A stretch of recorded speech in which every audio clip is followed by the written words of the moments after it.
جن غزوات میں رسول اکرم صلی اللہ علیہ وآلہ وسلم شرکت فرمایا کرتے تھے ان میں سے ایک غزوے کے موقع پر آپ نے لشکر کو صحرا میں ٹھہرنے کا حکم دیا۔ لشکر کو شب خونی سے محفوظ رکھنے کے لیے آپ صلی اللہ علیہ وآلہ وسلم نے 2 افراد پہرے پر مقرر کیے۔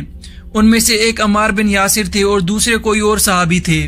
سارا لشکر سو گیا اور ان 2 افراد نے رات کو 2 حصے کر لیے اور آپس میں باری باری جاگ کر پہرا دینے کا فیصلہ کر لیا۔ عمار بن یاسر سو رہے تھے اور ان کا ساتھی جاگ رہا تھا اور نماز پڑھنے میں مصروف تھا۔ پہلی رکعت میں سورہ حمد کے بعد سورہ کہف کی تلاوت شروع کر دی۔ اسی اثنا میں یہودیوں کا ایک جاسوس ادھر نکل آیا اور وہ یہ نہیں جانتا تھا کہ لشکر والے سو رہے ہیں یا جاگ رہے ہیں اور ہم ان پر شب خونی مار سکتے ہیں یا نہیں۔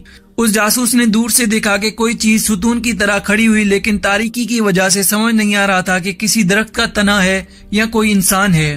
یہ جاننے کے لیے اس نے اس کی جانب ایک تیر پھینکا جو عمار کے ساتھی کو آ کر لگا، لیکن ان میں ذرا برابر بھی جنبش پیدا نہیں ہوئی۔ دراصل وہ تلاوت قرآن کی لذت میں محو ہو چکا تھا۔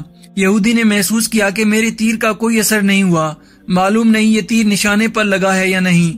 چنانچہ اس نے دوسرا تیر پھینکا اور اس تیر نے آ کر اس نمازی کے جسم میں ایک سوراخ کر دیا، لیکن پھر بھی ان میں کوئی حرکت پیدا نہیں ہوئی۔ اور پھر جب تیسرا تیر انہیں لگا تو عمار بن یاسر کو پاؤں سے اس نے جگایا اور اس کے بعد وہ نماز مکمل کر کے زمین پر گر پڑے۔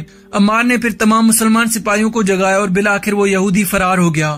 اس کے بعد عمار یاسر نے اپنے ساتھی سے پوچھا کہ جب پہلا تیر لگا تو تم نے مجھے کیوں نہیں جگایا؟ ساتھی نے جواب دیا، خدا کی قسم میں سورہ کہف کی تلاوت کو روکنا نہیں چاہتا تھا، البتہ جب مجھے اس بات کا خوف محسوس ہوا کہ کہیں ایسا نہ ہو کہ بعد میں تمہیں جگا نہ سکوں اور دشمن لشکر اسلام پر حملہ کر دے، لہٰذا میں نے تمہیں تیسرا تیر لگنے کے بعد ہی جگا دیا۔